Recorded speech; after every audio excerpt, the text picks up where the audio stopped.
მაუწყებლობის შესახებ კანონში შესატანი ცვლილებების თანახმად ეროვნული მაუწყებელია არხი, რომელიც სიგნალს თანამგზავრზე ღიად ავრცელებს.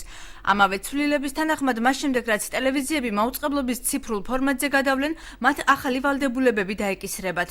არხმა წელიწადში ერთხელ საერთაშორისო სტანდარტის აუდიტი უნდა ჩაატაროს, რომლის ღირებულებაც 30,000 ევროს შეადგენს. ტელევიზია, რომელიც მაუწყებლობს ღია ეთერით კოსმოსში, ანუ სატელიტური მაუწყებლობით გადის ღია სიგნალით, ანუ მისი დაჭერა თუ თქვენ სატელიტურ თებში იყიდით, შეგიძლიათ თავისუფალი რეჟიმით სახლშიც, ასეთი ტელეკომპანია მაუწყებლობის შესახებ კანონით ითვლება ეროვნულ მაუწყებლად.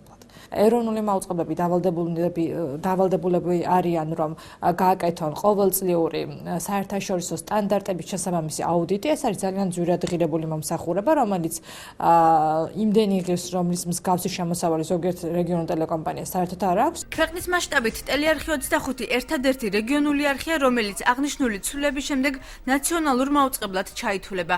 არხს ათასობით ევროს გადახდა იმ შემთხვევაში არ მოუწევს, თუ კი რეგიონული არხის სტატუსს შეინარჩუნებს. ამისთვის კი იგი ეგრეთ წოდებულ დახურულ პაკეტში უნდა მოექცეს, რისთვისაც არხის ყურების მსურველებმა თანხა უნდა გადაიხადონ.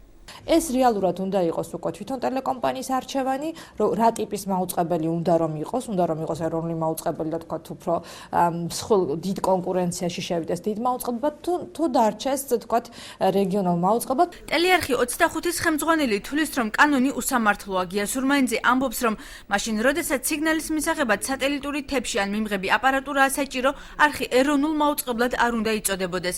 იგი ცვლილების სხვა უარყოფით შედეგებზეც საუბრობს. როდესაც ჩვენ მოვუწყებლობთ თანამგზავრზე, ეს ჩემი აზრით ეს არ ნიშნავს, რომ ჩვენ ეროვნული მაუწყებელი ვართ. გამომდინარე იქიდან, რომ უშუალოდ ადამიანს სჭირდება ეგრეთ წოდებული თევში რესივერი, რომ მიიღოს სიგნალი და ეს თავისთავად უკვე დახურულად ითვლება, იმიტომ რომ ყველას არ აქვს ეს ჩვენ 20 წლის ვართ და 20 წლის განმავლობაში ანუ მოსახლეობა შეგუებულია, რომ ობიექტურ და თავისუფალ სიტყვას ყოველთვის პრობლემის გარეშე ისმენდა და ამ კანონის შემდეგ უკვე თანხის გადახდა არასწორად მიმაჩნია, იმიტომ რომ რეგიონალური ტელევიზიები მაინც უნდა იყოს თავისუფალი. 25 არხისაგან განსხვავებით რეგიონული ტელევიზიების ნაწილმა გადაწყვეტილება უკვე მიიღო და დახურულ პაკეტში დარჩენა ამჯობინა. ტელეკომპანია გურჯაანის აღმასრულებელი დირექტორის თქმით, თავის დროზე თანამგზავრული ლიცენზიის აღება იმისთვის დასჭირდა, რომ სიგნალი მაგთისატით გაევრცელებინა. ნებისმიერ შემთხვევაში ტელევიზიის მაყურებელს თანხის გადახდა უწევს, ოღონდ თვითონ ძვირად ღირებული აუდიტის ვალდებულებისაგან თავისუფლდება.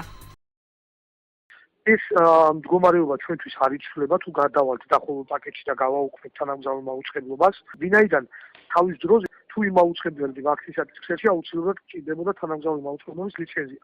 სწორედ ამიტომ ავიღეთ ჩვენ.